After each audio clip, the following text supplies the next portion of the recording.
Hi, Sagittarius. So, I was listening to something this morning, and I think this is why you guys are feeling a bit like apprehensive right now. I have a theory.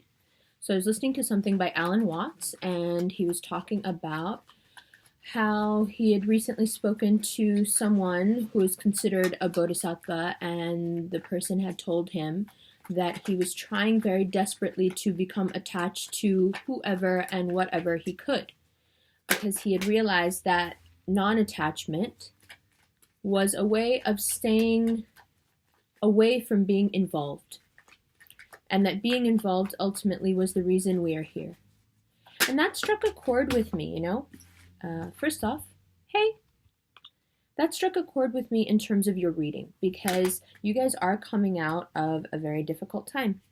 And now that you're out of it and you can kind of have what you want, there's that apprehension. There's that huge queen wasp again trying to get in. There's that apprehension of getting involved again, of getting back into the tumult and fearing that if you do involve yourself, for example, in a relationship, in a new financial partnership, in committing to a new career, a way of life, a new diet, this could apply to anything that you're thinking about committing to now. You're having serious hesitancy, and it's not just because it's a commitment. It's because after a period of falling on your face so many times, now that things are starting to kind of work, you're like, whoa, whoa, whoa, I've been trained to not, to kind of expect that this isn't going to work out. So I'm feeling very apprehensive right now. And if from the outside you were to tell someone that, they wouldn't understand, because they can see that you're kind of poised to get whatever you want right now. So you can't really share how you feel, right? But what struck a chord about it the most to me was just that in some ways Sagittarians are abstract enough to always be removed, right? Like, there is that stone Buddha quality to you guys where even though you're fiery, you can be abstract. Your engagement can be more abstract. And I think right now the world wants you to engage in a very heart-based way, and that is difficult for you for many reasons, but the most prevalent just being that sense of like shock, right? Like that post-traumatic kind of shock that you can have when things just haven't gone well so often and so consistently that you're like, okay, this is obviously a pattern. This is how things are going to continue. And even if you're not consciously thinking that, your subconscious is always learning, right? Your subconscious is always taking everything in and assessing it. So with a subconscious, particularly like yours, when you've been used to going full force at things because that's just your nature, and you've consistently run into obstacle, you know what I called this card in the Gemini reading? I called it the fuckboy card, but like I mean it to be like obstacles, slow moving people, people who you thought were going to commit to you and didn't, projects that you thought were going to turn into financial gain and didn't, the oppositional nature of you being one way and being very direct and kind of like, I can work hard, I can put my all into this, I'm all here, and then having the other party just be like, all that nonsense. After a while of being treated that way, the Sagittarian mind is like, I guess this is what we're doing now. We're just going to be miserable now. That's cool. Let's try to survive this. Let's try to at least have some fun while it's this miserable. But then all of a sudden, you meet someone or things start to go well and you're like, wait, okay, this is way scarier than what I just got used to, which is things not going well. Like, hold on, I just got used to that. I just kind of recently resigned myself to my fate that perhaps it was never gonna really work for me. And now all of a sudden I meet somebody. Now all of a sudden, like, I gotta open my heart back up, or now all of a sudden I have a new interest in something that takes me away from what I already know to be my kind of like sad security blanket. Like, whoa, what's going on now? I'm not stupid enough to fall for that. I'm not gonna let that happen to me. I've learned. Ooh.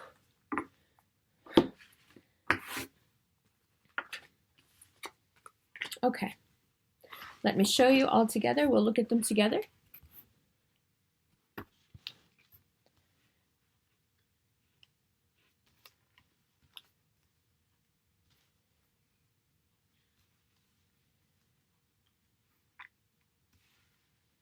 And then the bottom of the deck. So, what are we looking at here?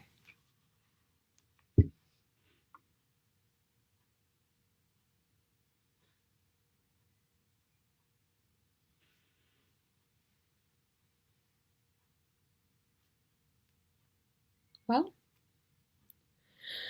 we're looking at a time where passion and speed and all the things you need to move now, love, passion, speed, let's get the obvious out of the way, a water sign, Leo, air sign, earth sign, well-to-do established earth sign, right? All these things now working on you, transforming you, working on you in all these different ways, opportunities coming in. And you find yourself really looking forward to the idea of planting some seeds now and watching them grow. But, the apprehension, the nervousness is there. The self-destructive nervousness is there. Why all this good fortune? I don't understand. Things haven't been going all that well, you know?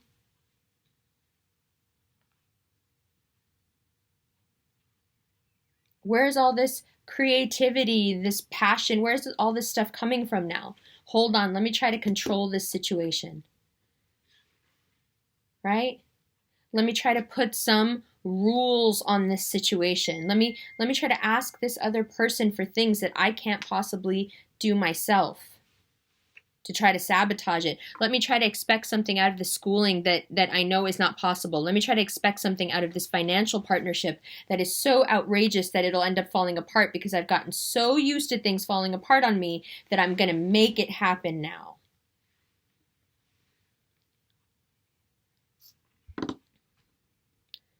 And even though there is love and loyalty, offers of love and loyalty and moving forward, all of it, in the direction you want to move in, all coming towards you, you have this horribly self-destructive streak because of what you've been through. Don't let your body betray you. Sag, don't. You're better than this. You can get to know yourself through opening up to somebody. Do you understand? You can get to know yourself by letting somebody love you. You can get to know yourself by letting someone almost smother you with their love and overpower you with it and open your jaws up. The strength title to this card was given later. For a long time, this card was just a woman who was opening the jaws of the subconscious way, way open. And you are at that point now where you can be stretched quite a lot because everything is primed in your favor. You can attain a deeper knowledge of yourself if you don't let this basic instinct of this baser instinct you have get to you. You will try to sabotage your love life.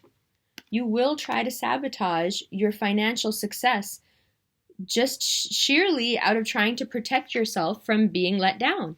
But what I'm telling you is that you're not going to be let down. You've reached a place of understanding and knowing that you may not fully comprehend yet, but you are there. You need to, this pleasure and creativity and all the stuff that's coming at you, you have to feel your way through it. You can't think your way through it, and you can't force your way through it. See, the way Sagittarians like to move is that you want to force the situation.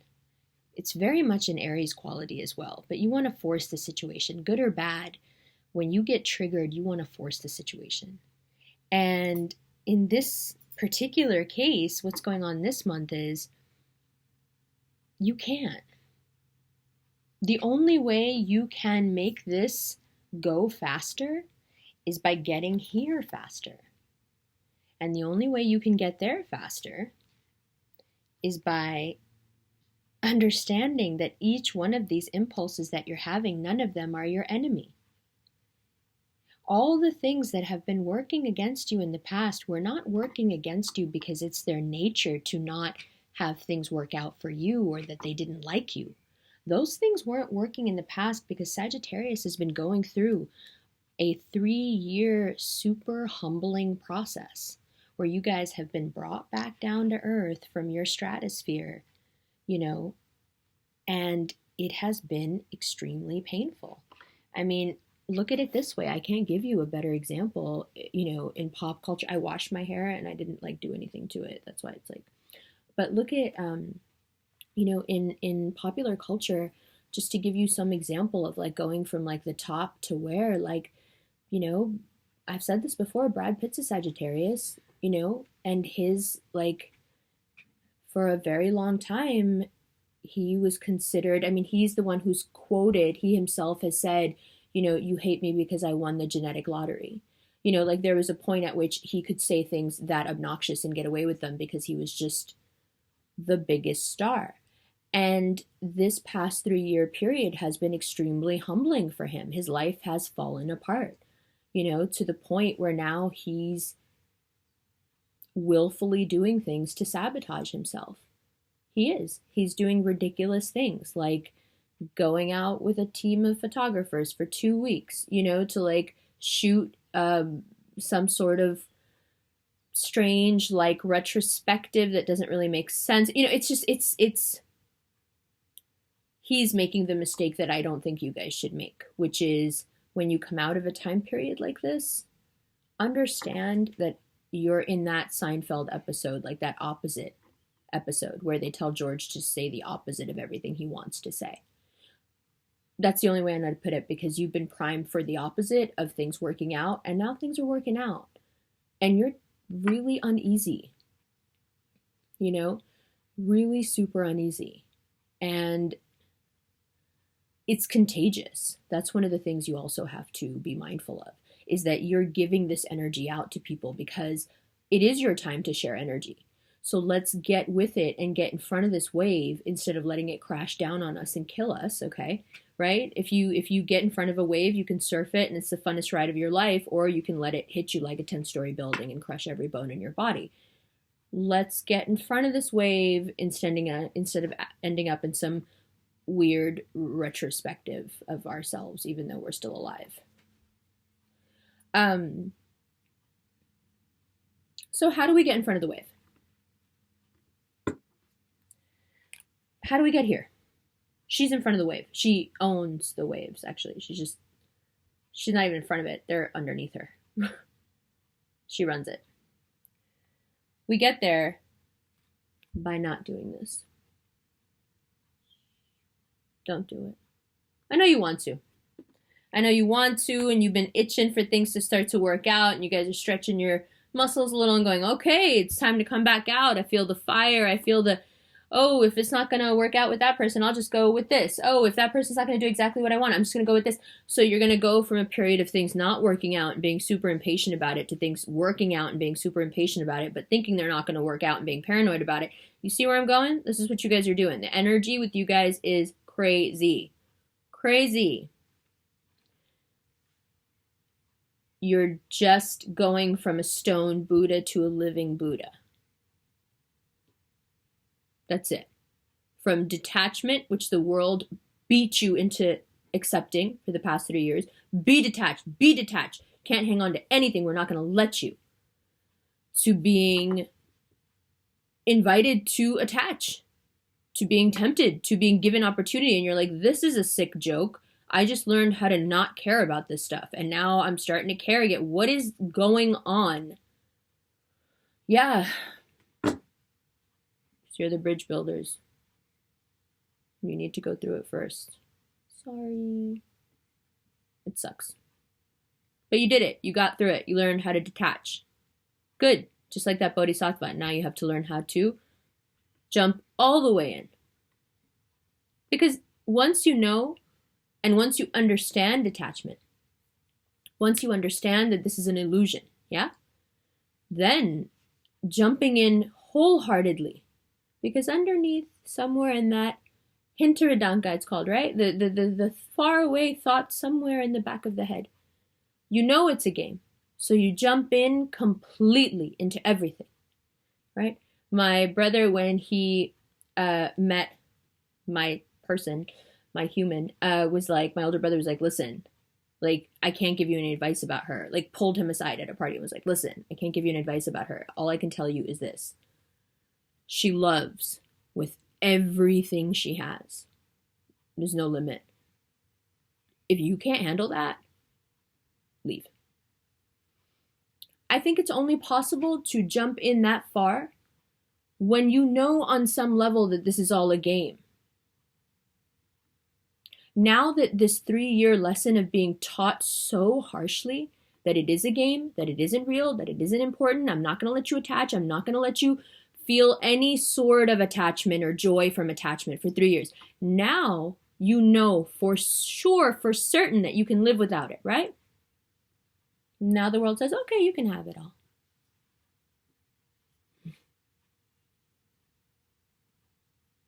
Fine, take it. You don't want it, right? You don't need it? Now you can have it. So now, instead of going, oh, ooh, I can have it. Am I going to lose it? Wait, just go, thank you. And then it'll give you something else. And you say, thank you. Thank you. Thank you. Thank you. Lots of thank yous. Keep it coming. I'm all about it. This woman is receptivity. She's receptive. What is that? Thank you. Oh, love? Great. Now, what if the person that loves you, the one that comes to you, is as damaged as you? Very possible. Do you look to that person and say, you know, I expect this, this, and this, and this from you, knowing that you've just come out of a 3-year period when you've realized that you can't do this, this, and this, what you're expecting this person to do. This is now the time period where you take that stuff and you say, oh, you know what? I would have expected X, Y, and Z from you in the past, but I realized that actually I'm not very good at those things either. So perhaps we can figure that out together. This is the time when you realize more about yourself as a person, and in your dynamics with people, you stop directing this Sagittarian energy outward, which most people don't understand when you do that. They're like, wait, what is she doing? Or what is he doing? Because you're always so, flowing outward. But now you have this depth to you where before everything was so cerebral and airy, but this period has really just brought some weight, perhaps even rooted in misery, but still weight to you. Now that you have that, although your energy will begin to flow outwardly again the way it has to, there will be some weight here of energy that doesn't leave, that is just constantly regenerating within you, and it's your own because you've lived through this thing and you know now that this is a game. Yes, it's a very, very hard lesson, and that's why you had to learn it first, because like I said, you're the bridge builders. You're the ones who have to understand the schematics before the bridge can be built. I can walk across the bridge when it's built and say, and show everyone else who doesn't know what you did and how much it took. I can take all of what you did and summarize it in a way that makes you look amazing and show the whole world and say, look at this bridge the Sagittarians built, and it took this long and they had to fight this hard, but I can only talk about it once it's built, because I'm not the one that makes the schematics, and I'm not the builder either. I don't understand any of those things. I just know how to communicate what I see and what I feel. You guys have a very different job. Your job is to venture into places that are so dark and disconnected that other people don't want to go there. And you've spent a good 3 years studying that place. And now you're being asked to make a bridge to it for the rest of us, and that bridge is through creativity and pleasure. But you guys are so used to not having pleasure that you're like, this feels too good. If I lose this, I'm going to be so pissed. Maybe it's just better for me to screw this up. Please don't screw it up, because we would all like to get over there to that other side, and you're the only ones that can do it. And you're going to do it by example with your lives. This is what it's like. This is what resilience looks like. You're going to show everyone around you what it looks like to hit bottom and come back up. And we need you to show us. Because the world we're living in now, we seem to be hitting bottom a lot. A lot. We need some guidance. And I think you guys have emerged out of your cocoons, evolved and ready to guide us. So please get out there and stop shooting yourself in the foot. If you're in love with someone, just be in love with them. It's not going to get screwed up. If you found a great business idea, go with it. If you want to write something or make art, or, if you're starting to blow up in that world, write it. Don't self-destruct. Don't get hooked on meth or some dumb shit. Just do what you're supposed to do right now. Don't drink too much. Don't eat too much. Don't do any of that stuff. Don't do anything that's going to make you dull your own shine. Don't let your vices work against you this month. This is just, I realized really early in life that internal monologue in your head is a lie. And it was because someone, I forget who was, no, I was reading it. So in the Quran, there's this story, right, where God says to people on Judgment Day, he's like, you guys did this and this and this. And the people are like, no, we didn't. We didn't do anything. He did it. He told us to do it. And so God goes to the devil and he's like, they said you did this. What do you say? And the devil's like, I can't mess with free will. No one can. I didn't do that. I just suggested it. They didn't have to listen to me. And I realized that voice in my head was always suggesting stuff that wasn't very good. It wasn't true. It wasn't fair. It was usually abusive in some way to my own self, and put me down. I was like, dude, that's exactly what it says. He just suggested it. I was like, wow, that's such a, that's actually a metaphor for the psyche. There are parts of us that suggest things to us to tempt us into sabotage, and we have to constantly, work against that in ourselves. And that's been taken to its ultimate form and illustrated as this archetypal image, right? But to think for a moment that devil is something outside of us is a mistake, because it's that voice in your head that's telling you all the time now, because it's been primed, it's a learned behavior, right? Things aren't going to work out. This guy, he's going to cheat on you. He's going to leave you. This thing, it's not going to work out. It's going to fall apart. No, none of that is true. But I guarantee you that if you give in to this voice, yeah, you'll be its slave. You'll end up doing whatever it wants. Oh no, I know that hit a nerve. That's why I said it. Don't do that. You don't need to be a slave to anything. You're an independent, strong, intelligent leader. You're a leader. You're a leader of humans. You're a leader of the zodiac. Lead us with your gorgeous ability to bring all these crazy things together in a way that nobody else thinks to do. Just do that, and do it without fear now. Because, in the I Ching, it says that at some points you can stomp on a tiger's tail and nothing bad will happen to you because fortune is riding with you. This is one of those times. Right now, you can do anything you want. Nothing is getting in your way now. You've paid your dues. You've learned your lessons. The stone Buddha cracks open and becomes a bodhisattva and helps those around him or her. Okay? Be strong. It's fine. You're just nervous. You're nervous because things are getting good and it's scaring you, and I get it, but go back. Remember before these 3 years what you were like. You're the bomb. You gotta keep your, use these 3 years not as a way to keep yourself in a prison, but as a weight that you walk out of prison with and go, you know what, I got some serious cred now. Okay? You're Carlito when he comes out of jail. He's not messing with anybody. He's the man. He's the man because he's been away and everybody knows him and he's a legend now. That's you. Okay? I was about to quote that movie. I'm not going to quote it. Carlito's Way is awesome, though. If you haven't seen it, please watch it. Okay, so, Sag. I will be in San Francisco all of October, basically. I'll be in LA for about a week of that, but I'll be in San Francisco in October for about 3 weeks. And I hate to say this, but almost all my slots are already full. But because it's so early, I know there's going to be cancellations, but people kind of like jumped on that because so many people there I didn't get to see. So in-person readings, if you like, please get on that if you want one, because there's no way that I'll be able to fit you in by like September. It's just good. It's not going to happen. Right. So there's that. Also, LA is only a week, so I haven't even mentioned that I was going to be in LA, so I don't actually have any appointments set up for LA, except like 2, I think. So there's much more room there. I will be in Denmark for the next 3 months. Because I've been getting a lot of emails the past 2 days about readings from people who want to fly here from Europe. It's super cheap to hop around in Europe once you're over here.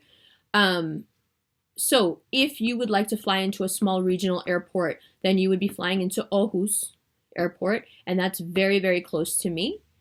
Okay. And that's a super cheap trip because, again, these small regional airports are like hella cheap. I think it's like $50 to go to London from here. So there's that. And it's like half an hour. London's half an hour from here. So there's that. And so if you would like a reading, it would be preferable Aarhus to Copenhagen because Copenhagen is far from me. But I will also be doing readings in Copenhagen, but it will be once during this trip for about a week. So, and in Christiania. So if you have an issue with Christiania, then we won't be seeing each other. That's just a chip I have on my shoulder. It has nothing to do with any. It's just a political stance. I will be doing readings over the phone and on Skype and FaceTime while I'm here. And that's about it. I'll be back in New York in August. And I'm going to Afropunk. So if you're into that, you'll definitely see me there. And I'm actually going to be doing like free readings, just walking around, just like hanging out with people. And I'm going to have some people like filming and stuff. So that's going to be really cool. So if you're into that and you're in New York, Afropunk is the move in August. That's about it. I hope that helped. Go watch that Alan Watts thing. It's 5 minutes. I'll put it actually in the description below so you can go and listen to it because it's right where you guys are at. And he's a Capricorn and he explains it so beautifully in a way that like I think your mind will be so soothed by. And you might find yourself falling in love with Alan Watts, and that's couldn't possibly be a bad thing. I've learned so much from him. It's crazy. Okay? So I love you, love you, love you. I love you. Oh, and to my LA Sag, I had to do the reading over because that other reading was just like basically about you. So I'm just going to send it to you. Okay. Love you guys. See you in June.